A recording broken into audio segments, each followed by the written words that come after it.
अभी हमने tuning fork के सारे प्रैक्टिकल फैक्ट देख लिए, तो बस अब हम बीट्स के मेन, है ना, अब हम बीट्स के कुछ मेन किताबी क्वेश्चन कर सकते हैं। ठीक है, तो इसमें पहला एग्जांपल ले रहा हूँ। तो देखो इसमें क्वेश्चन की लैंग्वेज तो मैंने यहाँ प्रॉपरली लिख दी है, मैं डायरेक्ट क्वेश्चन को एक्सप्लेन ही कर रहा हूँ। ठीक है, तो इसमें हमको दे रखा है कि कोई ट्यूनिंग फॉर्क ए है और इस ट्यूनिंग फॉर्क की फ्रीक्वेंसी 400 हर्ट्ज दे रखी है। अब देखो इसको दूसरे ट्यूनिंग फॉर्क बी के साथ वाइब्रेट कराने पर 3 बीट पर सेकेंड प्रोड्यूस होती है। ये बताओ, बीट फ्रीक्वेंसी 3 है मतलब दोनों की फ्रीक्वेंसी के बीच गैप भी 3 है। ठीक है? अब देखो, अब हमने अगली बार क्या किया है कि ट्यूनिंग फॉर्क ए को तो नहीं छेड़ा है, लेकिन ट्यूनिंग फॉर्क बी पर हमने कुछ मोम लगा दिया है। हमको पता है कि मोम लगाने पर वो ट्यूनिंग फॉर्क आलसी हो जाता है तो फ्रीक्वेंसी घट जाती है, और हमको दे रखा है कि ऐसा करने पर बीट फ्रीक्वेंसी भी घट रही है, मतलब दोनों के बीच गैप भी घट रहा है। तो हमको देखना है कि ट्यूनिंग फॉर्क बी की ओरिजिनल फ्रीक्वेंसी कितनी रही होगी, वो देखना है ना। सॉरी बच्चों, बीच में इंटरनेट कनेक्शन कट गया था। तो हमको दे रखा है कि कोई ट्यूनिंग फॉर्क ए, इसकी फ्रीक्वेंसी 400 हर्ट्ज है, इसको दूसरे ट्यूनिंग फॉर्क बी के साथ वाइब्रेट कराने पर 3 बीट पर सेकेंड प्रोड्यूस होते हैं। अब हम ए को तो नहीं छेड़ते हैं, लेकिन ट्यूनिंग फॉर्क बी पर कुछ मोम लगा देते हैं, और हमको दे रखा है कि मोम लगाने पर बीट फ्रीक्वेंसी घट रही है, मतलब दोनों की फ्रीक्वेंसी के बीच फासला भी घट रहा है। तो हमको देखना है कि ट्यूनिंग फॉर्क बी की ओरिजिनल फ्रीक्वेंसी कितनी होगी, वो देखना है ना। तो ध्यान रखना कि इस टाइप के क्वेश्चन को करने का सेट मेथड होता है ना, घबराना मत। इस टाइप के क्वेश्चन को करने का बिल्कुल सिस्टमेटिक सेट तरीका होता है ना। स्टार्ट करते हैं। तो इसमें हमको दे रखा है कोई ट्यूनिंग फॉर्क ए है, इसकी फ्रीक्वेंसी 400 हर्ट्ज है और इसको दूसरे ट्यूनिंग फॉर्क बी के साथ वाइब्रेट कराने पर 3 बीट पर सेकेंड प्रोड्यूस हो रही है। तो तुम बताओ कि बीट फ्रीक्वेंसी 3 है, मतलब दोनों की फ्रीक्वेंसी के बीच गैप भी 3 होगा, है ना, बोल सकते हैं। बीट फ्रीक्वेंसी 3 है मतलब दोनों की फ्रीक्वेंसी में गैप भी 3 होगा, मतलब ट्यूनिंग फॉर्क ए की फ्रीक्वेंसी 400 हर्ट्ज है, तो बी की फ्रीक्वेंसी 3 ज्यादा भी हो सकती है या फिर 3 कम भी हो सकती है। तो तुम बताओ कि बी की फ्रीक्वेंसी 3 ज्यादा हुई, तब तो ट्यूनिंग फॉर्क बी की फ्रीक्वेंसी कितनी होगी, 403 हर्ट्ज।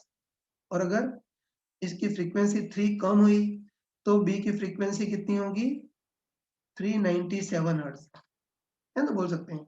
बीट फ्रीक्वेंसी 3 है तो दोनों की फ्रीक्वेंसी में गैप भी 3 होगा, मतलब ट्यूनिंग फॉर्क बी की फ्रीक्वेंसी ए से 3 ज्यादा भी हो सकती है, 3 कम भी हो सकती है। 3 ज्यादा हुई तो ट्यूनिंग फॉर्क बी की फ्रीक्वेंसी 403 हर्ट्ज, और अगर 3 कम हुई तो ट्यूनिंग फॉर्क बी की फ्रीक्वेंसी 397 हर्ट्ज। अब देखो इन दोनों में से कौन सा उसके लिए हमको अगली इंफॉर्मेशन जरूर दी होती है। देखो अगली इंफॉर्मेशन में हमको दे रखा है कि ट्यूनिंग फॉर्क ए को तो छेड़ा नहीं है, लेकिन ट्यूनिंग फॉर्क बी पर हमने कुछ मोम लगा दिया है, मतलब वैक्स लगा दिया है। और हमको पता है कि मोम लगाने पर ट्यूनिंग, है ना, मोम लगाने के कारण ट्यूनिंग फॉर्क बी की फ्रीक्वेंसी घटेगी, और हमको दे रखा है कि ऐसा करने पर बीट फ्रीक्वेंसी भी घट रही है, मतलब दोनों के बीच फासला भी घट रहा है। तो बी की ओरिजिनल फ्रीक्वेंसी कितनी रही होगी, वो देखना है। ये तो घबराना मत, हम दोनों को चेक करते हैं, है ना, दोनों को चेक करते हैं। चलो पहले मान लेते हैं कि बी की फ्रीक्वेंसी 397 हर्ट्ज है, ये मान लेते हैं। अब देखो, अब हम बी फ्रीक्वेंसी अब हम बी ट्यूनिंग फॉर्क पर मोम लगा रहे हैं, और हमको बताया कि मोम लगाने पर बी की फ्रीक्वेंसी घटेगी। अब तुम बताओ कि ट्यूनिंग फॉर्क ए की फ्रीक्वेंसी तो उतनी की उतनी ही है, लेकिन मोम लगाने पर बी की फ्रीक्वेंसी घट रही है, तो बताओ ए और बी के बीच फासला बढ़ेगा, और ए और बी के बीच फासला बढ़ेगा मतलब बीट फ्रीक्वेंसी भी बढ़ेगी, जबकि बीट फ्रीक्वेंसी घटेगी, ऐसा दे रखा है। तो ये सॉल्यूशन तो रिजेक्ट हो गया। अब चलो, अब मान लेते हैं कि बी की फ्रीक्वेंसी 403 हर्ट्ज है ना। देखो इस बार भी बी ट्यूनिंग फॉर्क पर मोम लगा रहे हैं, और हमको बताया कि मोम लगाने पर बी की फ्रीक्वेंसी घटेगी। अब तुम देखते बताओ कि ए की फ्रीक्वेंसी तो उतनी की उतनी है, लेकिन मोम लगाने पर बी की फ्रीक्वेंसी घट रही है, तो इन दोनों के बीच फासला भी घटेगा। फासला घटेगा मतलब बीट फ्रीक्वेंसी भी घटेगी, और एक्चुअली बीट फ्रीक्वेंसी घटेगी ऐसा ही दे रखा है, तो ये सॉल्यूशन सही है। तो हम पक्का बोल सकते हैं कि बीट ट्यूनिंग फॉर्क की ओरिजिनल फ्रीक्वेंसी कितनी रही होगी, 403 हर्ट्ज। बस अब तुम मान के चलना कि अब इस टाइप के जो क्वेश्चन होते हैं उसको करने का सेट तरीका है, अपने इस वाले चित्र से ही करते हैं, इसी तरीके से ही करेंगे, है ना। अगर तुम बुक में देखोगे तो कुछ 400 प्लस 3 और 400 प्लस एक्स और 400 माइनस एक्स ऐसे कॉम्प्लिकेटेड मेथड दिया होता है, लेकिन हम लोग इसी तरीके से करेंगे। ये तो ध्यान रखना कि ये बिल्कुल सिंपल मेथड है, लेकिन कई महामूर्ख लोग इस सिंपल सी चीज में भी गलती करते हैं, ठीक है। तो एक बार इसको बहुत शॉर्ट में समराइज कर लेता हूँ ताकि आगे कभी कंफ्यूजन नहीं हो, फटाफट देख लेना। ठीक है, तो हमको दे रखा है हमको दे रखा है कि कोई ट्यूनिंग फॉर्क ए जिसकी फ्रीक्वेंसी 400 हर्ट्ज है। ये हमको दे रखा है कोई ट्यूनिंग फॉर्क ए, इसकी फ्रीक्वेंसी 400 हर्ट्ज है।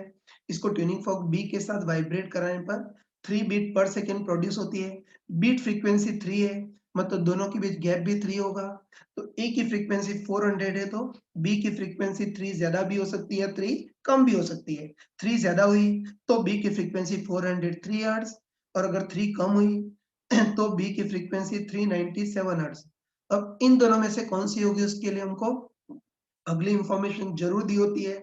तो अगली इंफॉर्मेशन में दे रखा है कि बीट ट्यूनिंग फॉर्क पर कुछ मोम लगा रहे हैं, पता है कि मोम लगाने पर इसकी फ्रीक्वेंसी घटेगी, और ऐसा करने पर बीट फ्रीक्वेंसी भी घट रही है, मतलब दोनों के बीच फासला भी घट रहा है।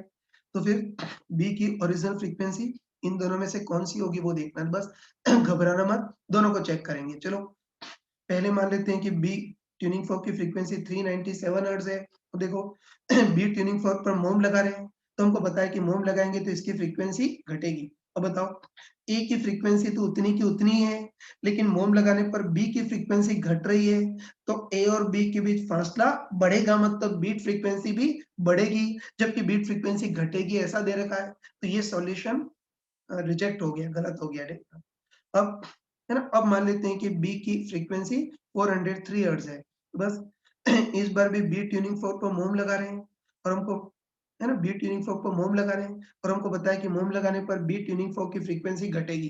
अब बताओ ए की फ्रीक्वेंसी तो उतनी की उतनी है, लेकिन मोम लगाने पर बी की फ्रीक्वेंसी घट रही है, तो बताओ इन दोनों के बीच फासला भी घटेगा। बोल सकते हैं ना, ए की फ्रीक्वेंसी उतनी है लेकिन मोम लगाने पर बी की फ्रीक्वेंसी घटेगी, तो बताइए इन दोनों के बीच जो फासला है वो भी घटेगा, तो बीट फ्रीक्वेंसी भी घटेगी, और एक्चुअली बीट फ्रीक्वेंसी घटेगी यही दे रखा है। तो ये सॉल्यूशन सही है, मतलब पक्का बोल सकते हैं कि ट्यूनिंग फॉर्क बी की ओरिजिनल फ्रीक्वेंसी 403 हर्ट्ज होगी। तो ये क्वेश्चन कंप्लीट कर लिया, तो ये क्वेश्चन हो गया, ठीक है। अब ध्यान रखना कि इस क्वेश्चन में जितना पूछा था उतना तो हमने कर लिया, लेकिन ध्यान रखना कि इसमें और भी बहुत सारे सर्कस होते हैं, है ना, उसको भी देखना, और भी कुछ चक्कर होते हैं। जैसे वही बी की फ्रीक्वेंसी 403 हर्ट्ज है ना, तो मोम लगाएंगे तो इसकी फ्रीक्वेंसी घटेगी, ए की उतनी है लेकिन बी की फ्रीक्वेंसी घटेगी, तो इन दोनों के बीच फासला भी घटेगा, मतलब बीट फ्रीक्वेंसी भी घटेगी। लेकिन बताओ, और मोम लगाएं तो बी की फ्रीक्वेंसी और घटेगी, और बहुत सारा मोम लगा दे तो ऐसा भी हो सकता है कि ट्यूनिंग फॉर्क बी की फ्रीक्वेंसी बिल्कुल 400 ही हो जाए, और ट्यूनिंग फॉर्क बी की फ्रीक्वेंसी बिल्कुल 400 हो जाए, तो अब ए और बी के बीच गैप जीरो, मतलब बीट फ्रीक्वेंसी जीरो भी हो सकती है। और तुम बताओ कि अगर कोई शरारती बच्चा, है ना, कोई शरारती बच्चा और मोम लगाए तो बी की फ्रीक्वेंसी और घटेगी, तो अब ए और बी के बीच फासला बढ़ने लगेगा। और तुम बताओ कि अगर और ज्यादा मोम लगा देंगे तो बी की फ्रीक्वेंसी और घटेगी, और घटते घटते 397 हो जाए, तो अब ए और बी के बीच गैप वापस 3 हो जाएगा, मतलब बीट फ्रीक्वेंसी वापस 3 हो जाएगी। तो ये सारी चीजें भी कई बार होती हैं, तो ऐसी चीजों को भी हैंडल करना तुमको आना चाहिए। हाँ बच्चों, इसका एक क्वेश्चन मैंने किया, अब अगला क्वेश्चन तुमको करना है, उसी क्वेश्चन को थोड़ा सा मॉडिफाई कर दिया है। ठीक है, तो क्वेश्चन की लैंग्वेज लिख दी है, मैं जस्ट एक्सप्लेन ही कर रहा हूँ। तो इसमें हमको दे रखा है कि वही कोई ट्यूनिंग फॉर्क ए जिसकी फ्रीक्वेंसी 400 हर्ट्ज है, इसको दूसरे ट्यूनिंग फॉर्क बी के साथ वाइब्रेट कराने पर 5 बीट पर सेकेंड प्रोड्यूस होती है। ठीक है, तो बीट फ्रीक्वेंसी 5 है। अब देखो, इस बार भी क्या किया है कि ट्यूनिंग फॉर्क ए को तो छेड़ा नहीं है, लेकिन ट्यूनिंग फॉर्क बी को इस बार घिस दिया है। पहले मोम लगाया था ना, लेकिन इस बार इस ट्यूनिंग फॉर्क बी को घिस दिया है, मतलब फाइल कर दिया है, और हमको दे रखा है कि ऐसा करने पर बीट फ्रीक्वेंसी घट रही है, मतलब दोनों के बीच गैप घट रहा है। तो अब ट्यूनिंग फॉर्क बी की ओरिजिनल फ्रीक्वेंसी कितनी रही होगी वो देखना है।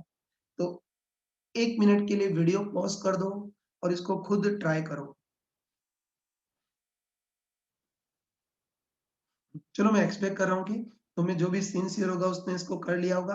एक बार फटाफट बता देता हूँ, है ना? तो मैंने तुमको क्लियरली बताया था कि कभी भी इस टाइप के क्वेश्चन आए तो घबराना मत।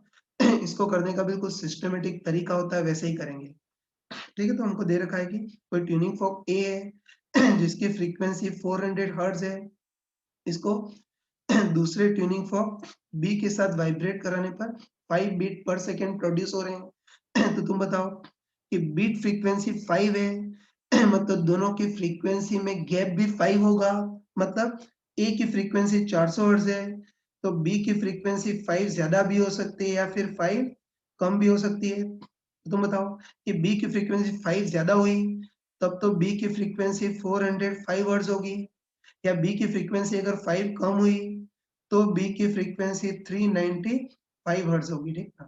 अब देखो इन दोनों में से कौन सी होगी, उसके लिए हमको अगली इंफॉर्मेशन जरूर दी होती है। तो देखो अगली लाइन में हमको दे रखा है कि इस ट्यूनिंग फॉर्क ए को तो छेड़ा नहीं है ना? तो ट्यूनिंग फॉर्क ए को तो छेड़ा नहीं है, लेकिन ट्यूनिंग फॉर्क बी को थोड़ा सा फाइल कर दिया, मतलब घिस दिया है। और हमको पता है कि घिस देते हैं तो ट्यूनिंग फॉर्क स्लिम हो जाता है, मतलब इसकी फ्रीक्वेंसी बढ़ जाती है। और ऐसा करने पर बीट फ्रीक्वेंसी घट रही है, मतलब दोनों के बीच फासला भी घट रहा है। तो ट्यूनिंग फॉर्क बी की ओरिजिनल फ्रीक्वेंसी कितनी रही होगी वो देखना है। तो बिल्कुल डरते नहीं हम, सिंपली दोनों को चेक करते हैं। ठीक है? चलो पहले मान लेते हैं कि ट्यूनिंग फॉर्क बी की फ्रीक्वेंसी 405 हर्ट्ज है ना? पहले मान लेते हैं कि ट्यूनिंग फॉर्क बी की फ्रीक्वेंसी 405 हर्ट्ज है। अब देखो ट्यूनिंग फॉर्क बी को घिस रहे हैं और हमको पता है कि घिसेंगे तो ट्यूनिंग फॉर्क बी की फ्रीक्वेंसी बढ़ेगी। अब तुम बताओ कि ट्यूनिंग फॉर्क ए की फ्रीक्वेंसी तो उतनी की उतनी है, लेकिन घिसने के कारण ट्यूनिंग फॉर्क बी की फ्रीक्वेंसी बढ़ेगी। तो तुम बताओ ए की फ्रीक्वेंसी उतनी की उतनी है, लेकिन घिसने के कारण बी की फ्रीक्वेंसी बढ़ेगी। तो इन दोनों के बीच फासला भी बढ़ेगा, मतलब बीट फ्रीक्वेंसी भी बढ़ेगी, जबकि बीट फ्रीक्वेंसी घटेगी, ऐसा दे रखा है। तो ये ऑप्शन तो रिजेक्ट हो गया, ये तो गलत साबित हुआ। ठीक। अब चलो अब हम, है ना, अब मान लेते हैं कि बी की फ्रीक्वेंसी 395 हर्ट्ज है, इसको देख लेते हैं। ठीक है? बस इस बार भी ट्यूनिंग फॉर्क बी को घिस रहे हैं और हमको पता है कि ट्यूनिंग फॉर्क बी को घिसेंगे तो उसकी फ्रीक्वेंसी बढ़ेगी। अब तुम बताओ कि ट्यूनिंग फॉर्क ए की फ्रीक्वेंसी तो उतनी की उतनी है, लेकिन घिसने के कारण बी की फ्रीक्वेंसी बढ़ेगी। तो बताओ दोनों के बीच फासला है, दोनों के बीच गैप घटेगा। फासला घटेगा तो बीट फ्रीक्वेंसी भी घटेगी, और एक्चुअली बीट फ्रीक्वेंसी घटेगी ऐसा ही दे रखा है। तो ये सही है, मतलब पक्का बोल सकते हैं कि ट्यूनिंग फॉर्क बी की ओरिजिनल फ्रीक्वेंसी 395 हर्ट्ज होगी। ठीक, तो हर क्वेश्चन को हम इस टाइप के चित्र बना करके करेंगे तो कभी भी गलती नहीं होगी। मुझे बताने में भले ही टाइम लग गया हो, लेकिन जो भी स्मार्ट पर्सन होगा उसने तो आधे मिनट में देखते ही कर लिया होगा। हाँ बच्चों, अब इसी में एक और क्वेश्चन तुमसे तुमको करना है। इस क्वेश्चन की भी लैंग्वेज मैंने लिख दी है। मैं जस्ट क्वेश्चन को एक्सप्लेन ही कर रहा हूँ। देखो, ये देखो इसमें हमको दे रखा है कि कोई ट्यूनिंग फॉर्क ए है जिसकी फ्रीक्वेंसी 500 हर्ट्ज है।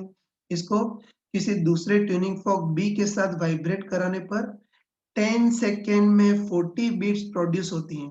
ये तो हम समझते हैं कि 10 सेकेंड में 40 बीट प्रोड्यूस होती हैं, तो 1 सेकेंड में कितनी बीट प्रोड्यूस होंगी? 4 बीट्स। मतलब इनका कहने का मतलब है कि 4 बीट पर सेकेंड प्रोड्यूस हो रही हैं, उसी को घुमा करके दे रखा है। अब, है ना, अब हम ऐसा कर रहे हैं कि इस बार ट्यूनिंग फॉर्क बी को नहीं छेड़ते हैं, ट्यूनिंग फॉर्क ए पर कुछ मोम लगाते हैं। तो ध्यान रखना, इस बार ट्यूनिंग फॉर्क बी को नहीं छेड़ रहे हैं, लेकिन ट्यूनिंग फॉर्क ए पर कुछ मोम लगा रहे हैं। और ऐसा करने पर बीट फ्रीक्वेंसी घट रही है, मतलब दोनों के बीच फासला भी घट रहा है। तो अब हमको देखना है कि अब इस ट्यूनिंग फॉर्क बी की फ्रीक्वेंसी कितनी होगी वो देखना है। तो 1 मिनट के लिए वीडियो पॉज़ करो और खुद ट्राई करो। हाँ बच्चों, मैं एक्सपेक्ट कर रहा हूँ कि तुम में जो भी सिंसियर होगा उसने कर लिया होगा, है ना? एक बार मैं बता देता हूँ। तो देखो, इसमें हमको दे रखा है कि कोई ट्यूनिंग फॉर्क ए है, इसकी फ्रीक्वेंसी 500 हर्ट्ज है। अब देखो, इसको दूसरे ट्यूनिंग फॉर्क बी के साथ वाइब्रेट कराने पर 10 सेकेंड में 40 बीट प्रोड्यूस होती है, मतलब 1 सेकेंड में 4 बीट प्रोड्यूस होगी ना। तो इनका कहने का मतलब है कि इस ट्यूनिंग फॉर्क को दूसरे ट्यूनिंग फॉर्क बी के साथ वाइब्रेट कराने पर 4 बीट पर सेकेंड प्रोड्यूस हो रही है। बस तुम बताओ कि बीट फ्रीक्वेंसी 4 है, मतलब इन दोनों की फ्रीक्वेंसी में गैप भी 4 होगा। तो बताओ ए की फ्रीक्वेंसी 500 हर्ट्ज है, तो बी की फ्रीक्वेंसी 4 ज़्यादा भी हो सकती है या फिर 4 कम भी हो सकती है ना? हमको पता है कि बीट फ्रीक्वेंसी 4 मतलब दोनों की फ्रीक्वेंसी में गैप भी 4, तो ए की फ्रीक्वेंसी 500 है, तो बी की फ्रीक्वेंसी 4 ज़्यादा भी हो सकती है, 4 कम भी हो सकती है। बताओ अगर बी की फ्रीक्वेंसी 4 ज़्यादा हुई, तब तो कितनी हो जाएगी 504 हर्ट्ज, या बी की फ्रीक्वेंसी अगर 4 कम हो तो बी की फ्रीक्वेंसी 496 हर्ट्ज होगी, ठीक ना? अब इन दोनों में से कौन सी होगी वो देखना है। दोनों हो सकती है ना, बस इन दोनों में से कौन सी होगी वो देखना है। तो उसके लिए हमको अगली इंफॉर्मेशन जरूर दी होती है। देखो अगली इंफॉर्मेशन में दे रखा है कि इस बार हमने ट्यूनिंग फॉर्क बी को छेड़ा नहीं है, उसकी जगह ट्यूनिंग फॉर्क ए पर कुछ मोम लगाया है ना वही, कि बी को छेड़ा नहीं है लेकिन ट्यूनिंग फॉर्क ए पर कुछ मोम लगाया है। और ऐसा करने पर बीट फ्रीक्वेंसी घट रही है, मतलब दोनों के बीच फासला भी घट रहा है, तो ट्यूनिंग फॉर्क बी की फ्रीक्वेंसी कितनी होगी वो देखना है। ये तो बिल्कुल डरते नहीं है ना, बिल्कुल डरते नहीं, आराम से दोनों को चेक करेंगे, है ना? दोनों को चेक करेंगे। चलो पहले मान लेते हैं कि बी की फ्रीक्वेंसी 504 हर्ट्ज है, ये मान लेते हैं। देखो हमको क्वेश्चन में दे रखा है ना, हमको दे रखा है कि इस ट्यूनिंग फॉर्क बी को तो छेड़ नहीं रहे हैं, लेकिन ट्यूनिंग फॉर्क ए पर मोम लगा रहे हैं, है तो वही बी को छेड़ नहीं रहे लेकिन ट्यूनिंग फॉर्क ए पर मोम लगा रहे हैं। और बताओ ट्यूनिंग फॉर्क ए पर मोम लगाएंगे तो इस ट्यूनिंग फॉर्क ए की फ्रीक्वेंसी घटेगी। अब तुम बताओ इस बार बी की फ्रीक्वेंसी तो उतनी की उतनी है, लेकिन मोम लगाने पर ए की फ्रीक्वेंसी घटेगी, तो तब इन दोनों के बीच फासला बढ़ेगा, मतलब बीट फ्रीक्वेंसी भी बढ़ेगी, जबकि बीट फ्रीक्वेंसी घटेगी ऐसा दे रखा है। तो ये तो रिजेक्ट हो गया, है ना? ये तो रिजेक्ट हो गया ये वाला सॉल्यूशन। चलो अब हम अगला केस लेते हैं। ये तो चलो अब मान लेते हैं कि ट्यूनिंग फॉर्क बी की फ्रीक्वेंसी 496 हर्ट्ज है, ठीक ना? बस इस बार भी, है ना, इस बार भी ट्यूनिंग फॉर्क बी को नहीं छेड़ रहे हैं लेकिन ए ट्यूनिंग फॉर्क पर कुछ मोम लगा रहे हैं, और हमको अच्छे पता है कि ए ट्यूनिंग फॉर्क पर मोम लगाएंगे तो इस ए की फ्रीक्वेंसी घटेगी। अब बताओ बी की फ्रीक्वेंसी तो उतनी की उतनी है, लेकिन मोम लगाने पर ए की फ्रीक्वेंसी घटेगी, तो इन दोनों के बीच फासला भी घटेगा, मतलब बीट फ्रीक्वेंसी भी घटेगी, और बीट फ्रीक्वेंसी घटेगी ऐसा ही दे रखा है, मतलब ये ऑप्शन सही है। ठीक है, मतलब बी की फ्रीक्वेंसी 496 हर्ट्ज रही होगी, तो इजीली कर सकते हैं। कई मूर्ख लोग क्या करते हैं कि मोम तो ए पर लगा रहे हैं और गधों टाइप से बी की फ्रीक्वेंसी घटा देते हैं, पिछले क्वेश्चन के टाइप से। ठीक है, तो अंधे मत बनना, अपनी आंखें खोल करके क्वेश्चन सॉल्व करो। हाँ बच्चों देखो, अब अगला एक और क्वेश्चन घुमा करके तुमको दे रहा हूँ, इसको भी तुम्ही को ट्राई करना है। ठीक है, तो इसकी भी लैंग्वेज लिख दी है, मैं जस्ट एक्सप्लेन ही कर रहा हूँ। तो देखो इसमें भी हमको दे रखा है कोई ट्यूनिंग फॉर्क ए है जिसकी फ्रीक्वेंसी 500 हर्ट्ज है, इसको किसी दूसरे ट्यूनिंग फॉर्क बी के साथ वाइब्रेट कराने पर 3 बीट पर सेकेंड प्रोड्यूस होती है, मतलब बीट फ्रीक्वेंसी 3 है। अब देखो अगले केस में हमने क्या किया है कि ट्यूनिंग फॉर्क ए को तो छेड़ा नहीं है लेकिन इस ट्यूनिंग फॉर्क बी पर कुछ मोम लगा दिया है ना? ट्यूनिंग फॉर्क बी पर कुछ मोम लगा दिया है, और हमको दे रखा है कि ऐसा करने पर बीट फ्रीक्वेंसी वापस 3 हो जाती है ना? ऐसा करने पर बीट फ्रीक्वेंसी अगेन 3 बीट पर सेकंड उतनी हो जाती है। तो हमको देखना है कि ट्यूनिंग फॉर्क बी की इनिशियल फ्रीक्वेंसी कितनी रही होगी वो देखना है।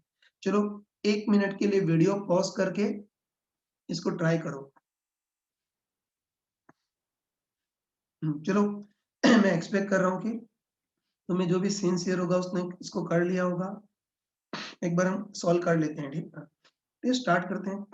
तो हमको दे रखा है कि कोई ट्यूनिंग फॉर्क ए है, इसकी फ्रीक्वेंसी 500 हर्ट्ज है, और इसको दूसरे ट्यूनिंग फॉर्क बी के साथ वाइब्रेट कराने पर 3 बीट पर सेकंड प्रोड्यूस हो रही है। तो बताओ बीट फ्रीक्वेंसी 3 है, मतलब इन दोनों की फ्रीक्वेंसी में गैप भी 3 होगा। तो बताओ ए की फ्रीक्वेंसी 500 हर्ट्ज है, तो बी की फ्रीक्वेंसी 3 ज्यादा भी हो सकती है या फिर 3 कम भी हो सकती है।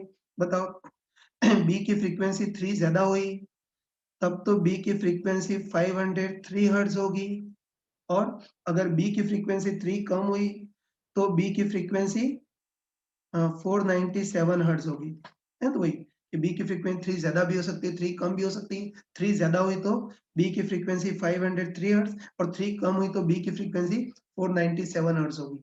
अब देखो इन दोनों में से कौन-सी होगी उसके लिए हमको अगली इन्फॉर्मेशन ज़रूर दी होती है। तो वही अगली इन्फॉर्मेशन में हमको दे रखा है कि इस ट्यूनिंग फॉर्क ए को तो हम छेड़ नहीं रहे हैं, लेकिन इस ट्यूनिंग फॉर्क बी पर कुछ मोम लगा रहे हैं और हमको दे रखा है कि मोम लगाने पर अगेन बीट फ्रीक्वेंसी 3 हो जाती है ना? मोम लगाने पर अगेन 3 बीट पर सेकंड प्रोड्यूस होते हैं, मतलब है ना? मोम लगाने पर गैप वापस 3 का 3 हो जाता है।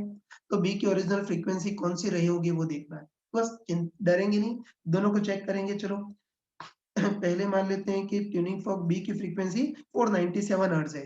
बस अब हम ऐसा करें कि इस बी ट्यूनिंग फॉर्क पर मोम लगा रहे हैं और हमको बताया कि मोम लगाने पर इस बी ट्यूनिंग फॉर्क की फ्रीक्वेंसी घटेगी। अब तुम बताओ कि ए ट्यूनिंग फॉर्क की फ्रीक्वेंसी तो उतनी की उतनी ही है, लेकिन मोम लगाने पर बी की फ्रीक्वेंसी घटेगी, तो इन दोनों के बीच फासला है, गैप बढ़ेगा, है ना? बोल सकते हैं ए की उतनी है लेकिन मोम लगाने पर बी ट्यूनिंग फॉर्क की फ्रीक्वेंसी घटेगी, तो इन दोनों के बीच फासला या गैप बढ़ेगा, तो बीट फ्रीक्वेंसी भी बढ़ेगी। तो बताओ क्या वापस 3 हो सकती है क्या? नहीं हो सकती। मतलब ये सॉल्यूशन तो रिजेक्टेड हो गया, है ना? ये सॉल्यूशन तो गलत साबित हुआ। चलो अब है ना? अब मान लेते हैं कि बी ट्यूनिंग फॉर्क की फ्रीक्वेंसी 503 हर्ट्ज है। तो बस इस बार भी ऐसा करें कि ए को छेड़ नहीं रहे लेकिन बी ट्यूनिंग फॉर्क पर मोम लगा रहे हैं और बताओ मोम लगाने पर बी की फ्रीक्वेंसी घटेगी। अब बताओ ए की फ्रीक्वेंसी तो उतनी की उतनी है लेकिन मोम लगाने पर बी की फ्रीक्वेंसी घटेगी, तो इन दोनों के बीच फासला भी घटेगा। इन दोनों के बीच फासला भी घटेगा, मतलब बीट फ्रीक्वेंसी भी घटेगी।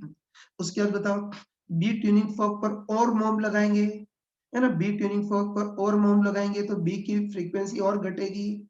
और बताओ घटते-घटते अगर बी की फ्रीक्वेंसी 500 के बराबर हो गई, है ना? घटते-घटते बी की फ्रीक्वेंसी 500 के बराबर हो गई, तो अब दोनों के बीच गैप 0 हो जाएगा, मतलब बीट फ्रीक्वेंसी 0 हो जाएगी।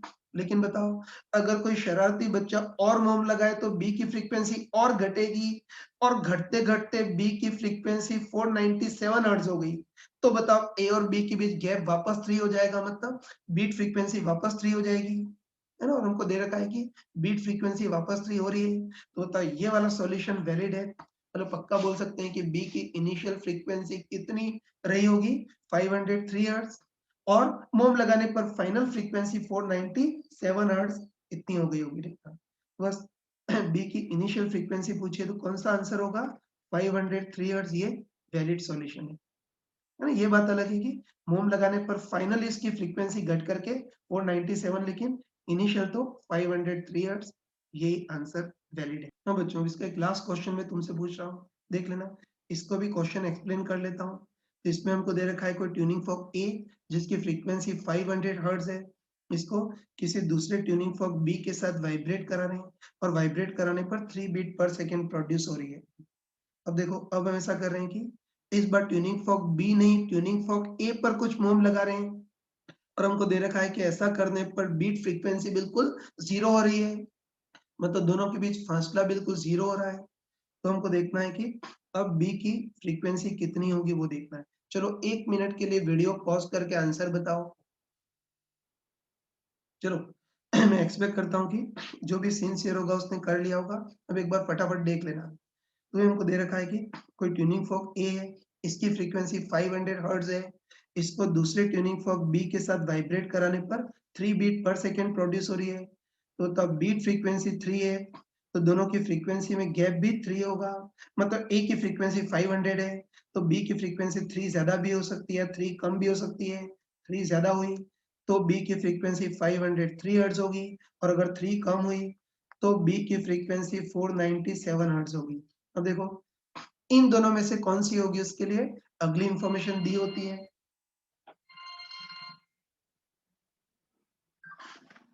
ये तो अगली इंफॉर्मेशन में हमको दे रखा है कि इस बार ट्यूनिंग फॉर्क बी को छेड़ नहीं रहे लेकिन ट्यूनिंग फॉर्क ए पर कुछ मोम लगा रहे हैं, है ना? और ऐसा करने पर बीट फ्रीक्वेंसी 0 हो रही है, मतलब दोनों के बीच फासला 0 हो रहा है। तो बस बी की फ्रीक्वेंसी कितनी होगी वो देखना है। तो बिल्कुल डरते नहीं, हम बिंदास दोनों को चेक करेंगे।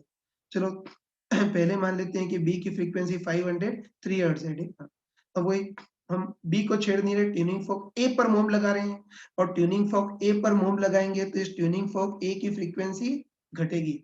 अब बताओ, बी की फ्रीक्वेंसी तो उतनी की उतनी है, लेकिन मोम लगाने पर ए की फ्रीक्वेंसी घट रही है, तो बताओ इस ए और बी के बीच फासला बढ़ेगा, है ना। बी की उतनी है, लेकिन मोम लगाने पर ए की फ्रीक्वेंसी घट रही है, तो इन दोनों के बीच फासला बढ़ेगा। तो बताओ फासला क्या जीरो हो सकता है क्या? नहीं हो सकता है, इसलिए ये तो इनवैलिड हो गया, है ना। ये सॉल्यूशन तो रिजेक्ट हो गया। चलो अब मान लेते हैं कि बी की फ्रीक्वेंसी 497 हर्ट्ज है, बस इस बार भी, है ना, इस बार भी इस ट्यूनिंग फॉर्क ए पर मोम लगा रहे हैं, और मोम लगाने पर ए की फ्रीक्वेंसी घटेगी। अब बताओ बी की फ्रीक्वेंसी तो उतनी की उतनी है, लेकिन मोम लगाने पर ए की फ्रीक्वेंसी, है ना, मोम लगाने पर ए की फ्रीक्वेंसी घटेगी, तो इन दोनों के बीच फासला भी घटेगा। और बताओ और मोम लगाएंगे तो इसकी फ्रीक्वेंसी और घटेगी, और घटते घटते ए की फ्रीक्वेंसी अगर 497 हो गई, तो फिर ए और बी के बीच गैप बिल्कुल जीरो हो जाएगा, मतलब बीट फ्रीक्वेंसी बिल्कुल जीरो हो जाएगी, और बीट फ्रीक्वेंसी फाइनली जीरो हो भी रही है, मतलब ये सॉल्यूशन वैलिड है, मतलब बी की फ्रीक्वेंसी कितनी होगी? 497 हर्ट्ज। तो अब ऐसे कहीं से भी क्वेश्चन घुमा करके आ गए तुम इजीली कर सकते हो। हाँ बच्चों देखो, अभी तक तो हमने जितने भी क्वेश्चन किए उसमें बीट्स प्रोड्यूस करने के लिए दो ट्यूनिंग फॉर्क का यूज किया था, लेकिन ध्यान रखना कि बीट प्रोड्यूस करने के लिए हम किन्हीं भी दो सोर्स या किसी भी दो नमूनों का यूज कर सकते हैं, मतलब एक ट्यूनिंग फॉर्क और एक वायर का यूज कर सकते हैं, एक वायर और एक बांसुरी मतलब ऑर्गन पाइप का यूज कर सकते हैं, या एक ट्यूनिंग फॉर्क और एक बांसुरी मतलब ऑर्गन पाइप, इनका भी यूज कर सकते हो। तो ध्यान रखना कि बीट प्रोड्यूस करने के लिए हम किन्हीं भी दो सोर्सेस का यूज कर सकते हैं, बस कंसेप्ट एक ही है कि बीट फ्रीक्वेंसी सिंपली उनकी फ्रीक्वेंसी के गैप के बराबर होगी। तो देखो बीट्स का एक थोड़ा सा टफ क्वेश्चन लेते हैं। तो देखो इस क्वेश्चन की लैंग्वेज तो मैंने यहाँ लिख दी है, मैं जस्ट क्वेश्चन को एक्सप्लेन ही कर रहा हूँ, है ना, ध्यान से देखना।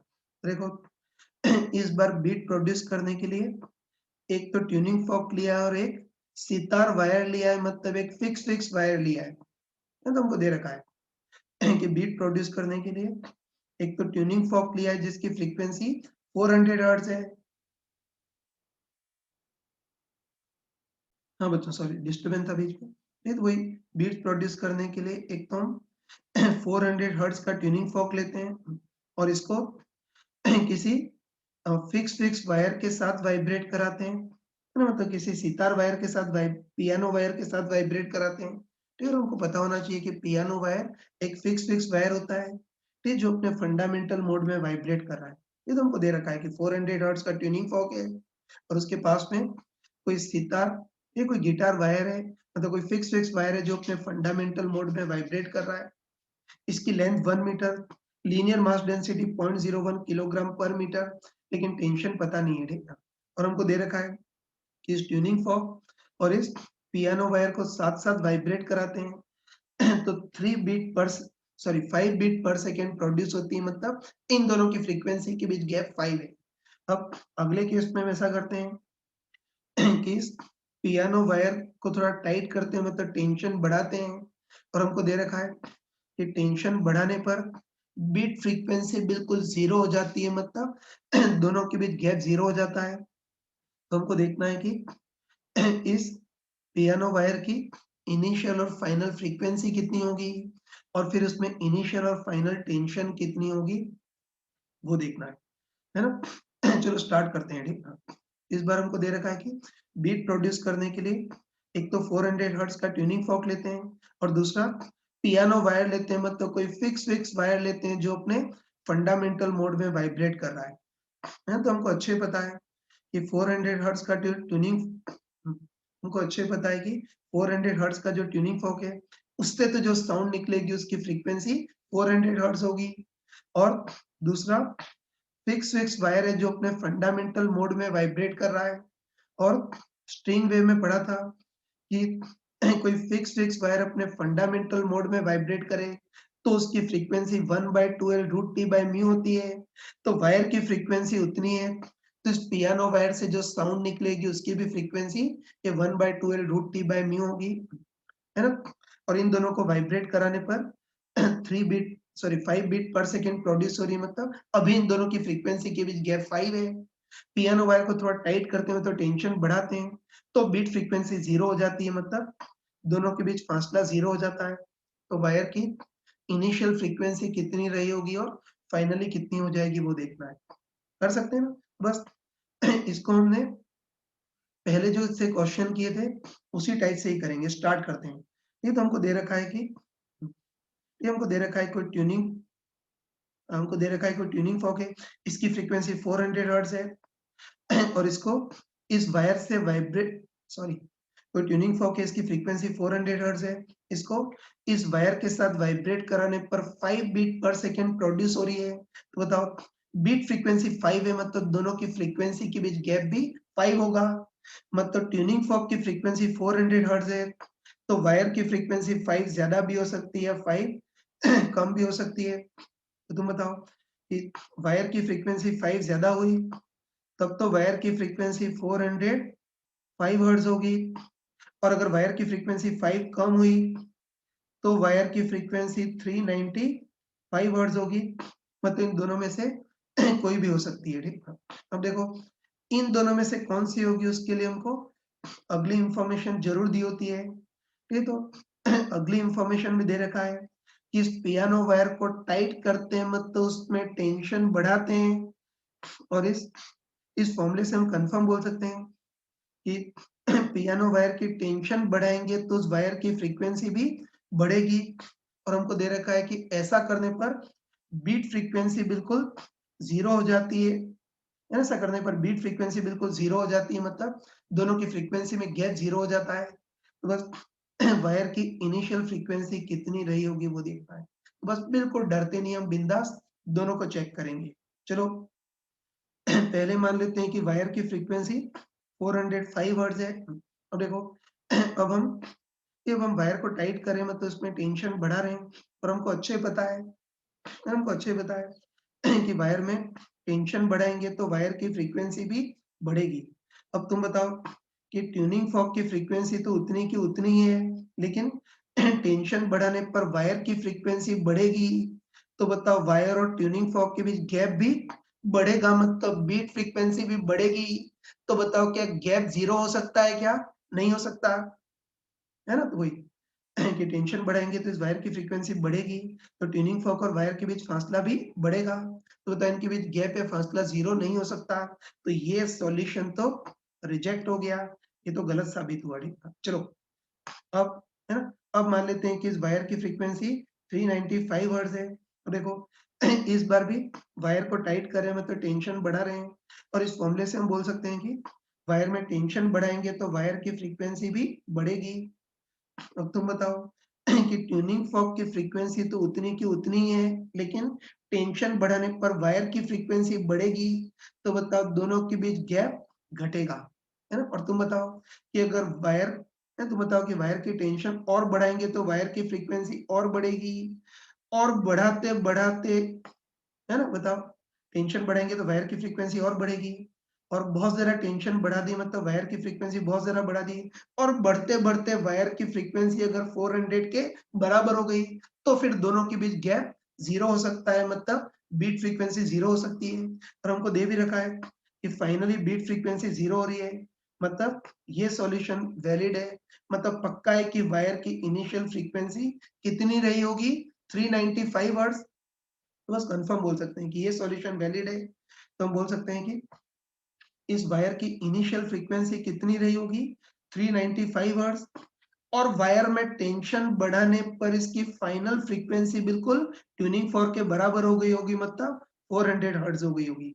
बस हमको पता चल गया, है ना? कंफर्म बोल सकते हैं, मैं लिख देता हूँ, कंफर्म बोल सकते हैं कि ये जो वायर है उसमें ये जो वायर है उसकी इनिशियल फ्रीक्वेंसी कितनी रही होगी, 395 हर्ट्ज, और टेंशन बढ़ाने के कारण इसकी फाइनल फ्रीक्वेंसी कितनी हो गई होगी, 400 हर्ट्ज। तो बस वायर में वायर की इनिशियल और फाइनल फ्रीक्वेंसी आ गई, तो अब हमको डराने के लिए पूछा है कि वायर में इनिशियल और फाइनल टेंशन कितनी होगी। तो बस अब तो आँखें बंद करके फॉर्मूला लगा सकते हैं ना, तो हम बोल सकते हैं कि वायर फंडामेंटल मोड में या फर्स्ट हार्मोनिक में वाइब्रेट कर रहा है, तो वायर की फ्रीक्वेंसी कितनी होगी 1/2L root T by mu. ये तो हम बोल सकते हैं कि वायर की इनिशियल फ्रीक्वेंसी कितनी होगी 1/2L root T initial by mu. तो इससे इनिशियल टेंशन निकाल सकते हैं। बताओ वायर की इनिशियल फ्रीक्वेंसी कितनी 395 ना, हम देख चुके हैं कि वायर की इनिशियल फ्रीक्वेंसी कितनी है 395 hertz equal to 1/2 pi root T initial निकालना है अपन म्यू 0.01। तो बस वायर की जो इनिशियल फ्रीक्वेंसी है उससे इनिशियल टेंशन आ जाएगी। तो मैं डायरेक्ट बता रहा हूँ, इसको अगर ढंग से सॉल्व करोगे, है ना, इसको अगर ढंग से सॉल्व करोगे तो वायर में इनिशियल टेंशन तुम्हारे पास आएगी 6241 न्यूटन इतनी आएगी। देखना ऐसे ही बताओ वायर की फाइनल फ्रीक्वेंसी कितनी हो गई होगी 400 हर्ट्ज, तो उससे इसकी फाइनल टेंशन निकाल सकते हो। बताओ वायर की फाइनल फ्रीक्वेंसी को, ये 2L है, सॉरी मैंने गलत कर दिया, पाई नहीं एल है, तो मैंने गलती कर दिया कि वायर की initial frequency 395 hertz equal to 1/2L wire की length 1 root T by mu. इसको सॉल्व करेंगे तो हमारे पास 6241 न्यूटन ये आएगा, है ना। और ऐसे वायर की फाइनल फ्रीक्वेंसी 400 है, फाइनल टेंशन देखनी है तो वायर की फाइनल फ्रीक्वेंसी को भी 1/2L root T final by mu लिख सकते हैं। तो बस वायर की फाइनल फ्रीक्वेंसी कितनी हो गई है 400 हर्ट्ज इक्वल 1/2L तो 1 root T final by mu 0.01। तो इसको सॉल्व करोगे तो वायर की फाइनल टेंशन तुम्हारे पास आ जाएगी 6400 न्यूटन ये आ गई। बस वायर की इनिशियल टेंशन इतनी, फाइनल टेंशन इतनी, तो उसको घटा करके तुम ये भी डिसाइड कर सकते हो कि टेंशन कितनी बढ़ाई गई होगी।